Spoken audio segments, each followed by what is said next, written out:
this is our chapter number 12 culture and science and second video of this lesson. ठीक है, अभी तक हमने इस चैप्टर में क्या पढ़ा कि जितनी भी हमें अपनी एशियंट हिस्ट्री, अपने मिडिवल पीरियड के बारे में जो पता चलता है वो हमें कुछ सोर्सेज से पता चलता है, जिसमें एक मेन सोर्स हम कह सकते हैं लिटरेचर यानी कि ऐसी टेक्स्ट जो कुछ फॉरेनर ट्रैवलर्स के थ्रू लिखे गए, कुछ हमारे इंडियन लोगों ने लिखे, कुछ जो पंडित पुरोहित थे उन लोगों ने लिखे। तो हमने देखा था जो लिटरेचर है उन्हें टू पार्ट्स में डिवाइड किया गया है, रिलीजियस लिटरेचर और एक था सेक्युलर लिटरेचर। जो रिलीजियस लिटरेचर था उसके अंदर आपको धार्मिक बातों जो है उसके बारे में ज़्यादातर आपको इन्फॉर्मेशन मिलेगी कि उनके धर्म से संबंधित क्या रूल्स थे, क्या चीज़ें उन्हें फॉलो करनी होती थी, किस सोसाइटी के लिए, किस हम कम्युनिटी के लिए किस तरह के रूल बनाए गए थे, उनके क्या क्या वर्क थे। ठीक है, और सेक्युलर लिटरेचर से आपको पता चलेगा कि जो एम्पायर रहे हमारे उनमें किस तरह का एडमिनिस्ट्रेशन सिस्टम था, कौन सी लैंग्वेज बोली जाती थी और वो अपनी सेना आर्मी को किस तरीके से कंट्रोल करते थे। ठीक है, फिर हमने देखा कि बुद्धिस्ट एंड जैन टेक्स्ट भी हमें मिले, जिससे हमें बौद्ध धर्म और जैन धर्म के बारे में पता चला और पता चला कि सोसाइटी में वर्ण यानी कि जो ब्राह्मणों ने जो एक तरीके का रिलीजन डेवलप किया था उसके अलावा भी बुद्धिस्ट और जैन धर्म विकसित हुए, डेवलप हुए और लोगों को एक नया मार्ग दिया धर्म को अपनाने का, जिसमें कोई ऊंच नीच या कोई भेदभाव नहीं किया गया था, सभी लोग इस धर्म में इक्वल होते थे। ठीक है, अब हम पढ़ेंगे संगम एज के बारे में। संगम एज क्या था? देखो, the Sangam age is Tamil literature is considered as the golden era of Tamil language. ये संगम एज जो है तमिल लिटरेचर का हम कह सकते हैं पार्ट रहा, जो कि इसे गोल्डन एरा भी कहा जाता है तमिल लैंग्वेज का। During the period many poems written in classical Tamil were composed. इस समय क्या हुआ था कि काफ़ी सारी पोएम्स लिखी गई थी तमिल में कंपोज की गई थी, क्लासिक में ज़्यादातर। ठीक है, these poem were called the Sangam poems. इन्हीं पोएम्स को संगम पोएम कहा गया। जो पोएम्स जो थी क्लासिकल तमिल में उनको कंपोज किया गया था वो संगम पोएम्स कहलाई। These give us a lot of information about the rulers and about the life of the southern kingdom. तो इन संगम पोएम से हमें काफ़ी ज़्यादा इंफॉर्मेशन मिल जाती है रूलर्स के बारे में और उनकी लाइफ के बारे में। ठीक है, साउथर्न किंगडम के बारे में कि साउथर्न किंगडम किस तरीके का रहा, उनकी लाइफ कैसी थी, रूलर्स किस तरीके से रूल करते थे, उनके क्या रूल होते थे, ये सब हमें बहुत ज़्यादा इंफॉर्मेशन मिल जाती है संगम पोएम से। The Tirukkural of Thiruvalluvar, a book on the art of living, was written a little later. ये एक बुक थी त्रिकुलर ऑफ तिल्लुवर। ओके, ये जो बुक है ये काफ़ी हम कह सकते हैं लिखी गई थी एक काफ़ी समय बाद, जिसमें book on the art of living, तो किस तरीके से रहना चाहिए उस आर्ट के बारे में बताया गया था। ठीक है, the epics of the Sangam period were Silappadikaram and Manimekalai in Tamil. तो हम ये कह सकते हैं कुछ एपिक्स रहे थे। ठीक है, संगम पीरियड के जो थे, एक ये फर्स्ट था सिलापदिकारम एंड दूसरा था ये मणिमेकलाई एंड इन तमिल में ही नहीं लिखा गया। तो ये जो सिलापदिकारम था is an epic poem written by Ilango Adigal. तो ये एक एपिक पोएम थी जो कि लेंगो एडिगल द्वारा लिखी गई थी। It is considered as one of the greatest epics of the world. तो ये एक greatest epics of the world के रूप में जानी जाती है। ठीक है, ये जो लेंगो एडिगल ने जो ये पोएम लिखी थी सिलिपादिकारम, ये पोएम एक एपिक पोएम रही जो कि ग्रेटेस्ट एपिक पोएम के रूप में जानी जाती है इस वर्ल्ड में। ठीक है, Silappadikaram is the story of Kovalan and his wife Kannagi. ये जो पोएम थी ये कोवलन एंड उसकी वाइफ कनंगी के बारे में थी। ठीक है, Kovalan and Kannagi. Kovalan is a rich merchant of Puhar. जो कोवलन था वो रिच मर्चेंट था पुहार का। He falls in love with Madhavi. वो मतलब माधवी से प्यार करता था एंड लीव्स हिज वाइफ, और इसीलिए उसने अपनी वाइफ जो कि कौन थी, कनंगी को छोड़ दिया था। कोवलन और उसकी पत्नी थी, ये दोनों इनकी शादी हो गई थी कनंगी और कोवलन की। लेकिन कोवलन क्या हुआ, बाद में जो था वो माधवी से उसको प्यार हो गया तो उसने अपनी वाइफ कनंगी को छोड़ दिया। He realise his mistake when all his wealth is lost. उसे अपनी ये मिस्टेक तब रियलाइज हुई जब उसके पास सारे के सारे पैसे खत्म हो गए, जब उसकी पूरी वेल्थ लॉस्ट हो गई तब जाके उसे अपनी ये मिस्टेक रियलाइज हुई। He return to his wife, वो फिर अपनी वाइफ के पास गया। Kannagi accept him and both of them decide to move to Madurai. ठीक है, तो कनंगी ने मतलब क्या किया, एक्सेप्ट कर लिया, जो कोवलन था इसे माफ कर दिया और कोवलन को एक्सेप्ट कर लिया और उन लोगों ने डिसाइड कर किया अब ये माधुरी को भूलकर आगे बढ़ जाएंगे। In Madurai Kannagi gives her precious anklet to sell. तो इन माधुरी कनंगी ने क्या की थी, अपनी ना प्रीशियस एंकल जो थी, जो पायल थी, वो बेचने के लिए दी। But Kovalan is suspected of stealing the queen's anklet. लेकिन कोवलान एक, क्योंकि उस राज्य की जो रानी थी उसकी भी पायल खो गई थी, तो उसके हम कह सकते हैं उसके जो पायल खोने का इल्जाम था वो कोवलान पे आ गया था, तो उसको गिरफ्तार कर लिया गया। He is put to death for the crime, इसीलिए उसकी डेथ करवा दी गई। राजा ने हुक्म सुनाया कि कोवलान को मार दिया जाए, क्योंकि जो पायल कलंगी ने कोवलान को सेल करने के लिए दी थी, तो वो पायल लेकर जब सुनार के पास गया तो वो सुनार को लगा कि ये महारानी की पायल है, क्योंकि महारानी की पायल भी बिल्कुल सेम वैसी ही थी। तो उसको बिना किसी उसकी पक्ष को सुने या बिना उसकी बातों को सुने राजा ने उसे सीधा डेथ का जो था वो डिसीजन दे दिया कि कोवलान को मार दिया जाए और कोवलान की हत्या कर दी गई। Kannagi visits the court of the Pandya king. Kannagi ने क्या किया, उसके फिर वो पांड्या किंग के जो कट में वहां गई, दरबार में गई, full of grief and anger, बहुत ज्यादा वो दुखी थी, गुस्से में थी। She shows the king her other anklet to prove her husband's innocence. उसने क्या किया, अपने हस्बैंड की इनोसेंट जो था उसका हस्बैंड, उस चीज को प्रूव करने के लिए उसने दूसरी पायल दिखाई कि ये महारानी की पायल नहीं है, ये मेरी ही पायल थी। The king repents at the injustice done in his own kingdom. King को बहुत ज्यादा अफसोस हुआ कि उसने कोवालन के साथ जो है इनजस्टिस किया है। But Kovalan can not be brought back to life. लेकिन अब कोवालन तो डेथ हो चुकी थी, वो वापस तो लाइफ में आ नहीं सकता था। Kannagi is furious and curses the city of Madurai to burn down.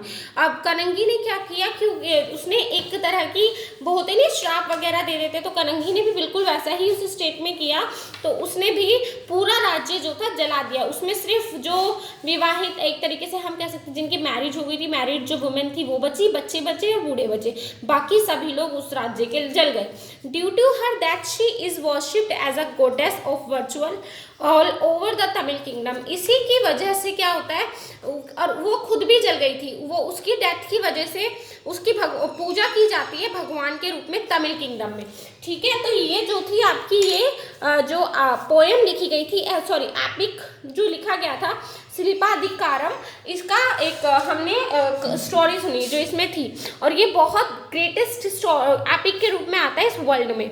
ठीक है, कोलान, कलंगी और माधुरी की जो स्टोरी थी वो सुनी थी। अब हम पढ़ेंगे आर्ट एंड आर्किटेक्चर के बारे में। देखिए, Buddhist and Jain art and architecture have made substantial contribution to Indian culture. These are in the form of stupas, vihars, चैत्यास, paintings and pillars. जो हम ये कह सकते हैं, हमें बुद्धिस्ट और जैन की जो इंफॉर्मेशन है ज़्यादातर उनके आर्ट और आर्किटेक्चर से भी पता चलती है, और उनका ना बहुत बड़ा एक तरीके से कहते हैं हम कंट्रीब्यूशन रहा है इंडिया के कल्चर में। ठीक है, इंडिया के कल्चर को उन्होंने इस तरीके से रिप्रेजेंट किया स्तूप के रूप में, या फिर जो हमें विहार बने, चैत्यास बने, पेंटिंग्स बनी, तो एक इंडिया के कल्चर का बहुत बड़ा कंट्रीब्यूशन रहा ये बुद्धिस्ट और जैन का। स्तूपास क्या थे, अब जो स्तूप थे वो क्या थे। Stupas are dome shaped structure which have relics of the Buddha. These relics could be teeth, bones or ashes of Buddha or the Buddhist stupa जो थे ये राउंड शेप में होते थे, गुंबद के आकार में, आपने देखा होगा इस तरह का। तो ये ऊपर से इस तरह का स्ट्रक्चर होता था और हम इस तरीके कह सकते हैं कि जो इसमें ना बुद्ध के भगवान के वो होते थे अवशेष। जब उनकी डेथ हुई थी तो उनके टीथ, उनकी बोन्स और उनकी ऐश को अलग अलग जगह पर जाकर उनको दफन किया गया और उसके ऊपर स्तूप बनाए गए और वो एक बहुत ही एज अ पवित्र हम कह सकते हैं स्थान के रूप में कंसीडर किया जाता है। ठीक है, तो यही स्तूपास थे। These relics could be teeth, उनमें उसमें स्तूप में टीथ हो सकते थे, बोन्स हो सकती थी, एशेस हो सकती थी और बुद्धा और the Bodhisattva. They could also be things that Buddha or any of his disciples might have used, या फिर जो उनमें बुद्ध भगवान के द्वारा जो भी चीज़ें इस्तेमाल की जाती थी वो इन स्तूपास के अंदर होती थी। A path known as the pradakshina path was laid around the stupa. एक पाथ है, एक तरीके का रास्ता, मतलब कह सकते हैं प्रदक्षिणा करना। जो लोग हैं इन स्तूप के चारों ओर घूम के इनकी प्रदक्षिणा करते हैं। And it was surrounded with railing and had gateway for the entrance, और ये सराउंडेड है रेलिंग से और ये जो एंटर करने के लिए इनका गेटवे होता है। People walked around the stupa in a clockwise direction and to read the inscription on stupa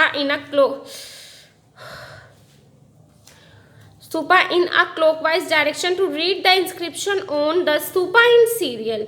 तो क्या करते हैं, जब वो प्रदक्षिणा कर रहे होते हैं स्तूपा की तो उसके ऊपर कुछ इंस्क्रिप्शंस भी लिखी गई हैं, उनको साथ में पढ़ते पढ़ते क्लॉकवाइज जो वो प्रदक्षिणा करते हैं, पढ़ते पढ़ते प्रदक्षिणा करते हैं। Both the railings as well as the gateway were decorated with sculpture. जो रेलिंग है, जो ये है रेलिंग, ये जो है और साथ में जो गेटवे है या कह सकते हैं मेन डोर है, वो बहुत ज़्यादा स्कल्पचर से डेकोरेटेड है। उनके ऊपर जो उकेर कर एक तरीके से चीज़ें लिखी गई हैं, डायग्राम्स बनाए गए, उन्हें डिज़ाइन किया गया है। The stone carvings were also made to decorate the stupa. Stone carving भी की गई है ताकि स्तूपास को डेकोरेट किया जा सके। The Sanchi stupa is one of the most famous stupas built by Ashoka. हम कह सकते हैं अशोका ने एक बहुत अच्छा स्तूपा बनवाया था, वो सांची स्तूपा है जो कि बहुत सांची के अंदर ये स्तूप है और ये बहुत ज़्यादा फेमस है। The gateways of the toranas of the stupa are decorated with sculptures portraying the themes from the Jatakas tales. अब हम कह सकते हैं जो गेटवे हैं, जो गेटवेज हैं, गेट हैं, उनको डेकोरेट किया गया है स्कल्पचर से, किसके, तोरानस के, पोर्ट्रेइंग थीम्स, इन सब से डेकोरेट किया गया है। और जातक टेल्स भी उनके ऊपर लिखी गई है, जातक कथाएं होती थी, एक तरीके से वो चीज़ें वहाँ पे रिप्रेजेंट की गई हैं। धामक स्तूपा एट सारनाथ, ये जो धामक स्तूपा है ये सारनाथ के अंदर है। And Amaravati stupa are other important stupas. तो स्तूप जो है एक तरीके से हम कह सकते हैं स्तूप जो है वो डिफरेंट प्लेसेस पर बनाए गए हैं और सबसे ज़्यादा जो फेमस है वो सांची का स्तूप है जिसे अशोक ने बनवाया था। Vihar and monasteries. अब देखो विहार्स क्या होते थे। Vihars and monasteries have been found in different parts of India. हाँ, ये डिफरेंट पार्ट्स में पाई जा सकती है इंडिया के। ठीक है, the earlier structure were made of would. जो पहले का स्ट्रक्चर होता था वो वुड से बना होता था। सब monasteries in western India are cut out of rocky hills. जो कुछ मोनास्ट्रीज ऐसी बनाई गई हैं जो कि रॉक को कट करके बनाई गई है। And most Bihar had a hall for prayers surrounded by a running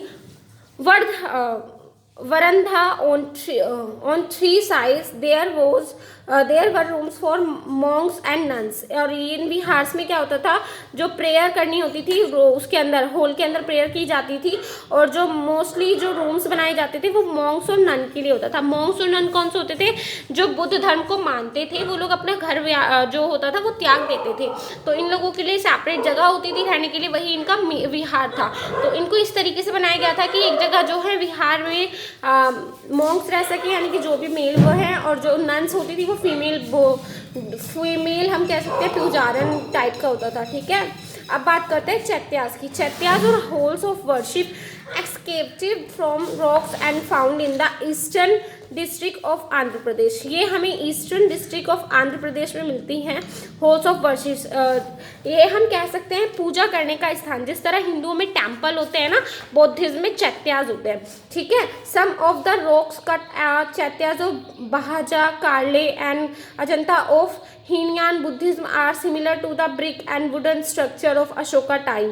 तो कुछ ऐसे रॉक पत्थरों को काट के कुछ चैत्या बनाए गए थे, मतलब उनमें डिज़ाइन उकेरा गया था, जैसे कि बहाजा का, कार्ले का एंड अजंता का। जो हीनयान था बुद्धिज्म जो था वो सिमिलर था किसके, to the brick and wooden structure of Ashoka time, बिल्कुल उस चीज़ के सिमिलर था जो कि अशोक ने अपने टाइम पे जो वुडन के स्ट्रक्चर बनवाए थे ना, वैसा ही था। क्या जो हीनयान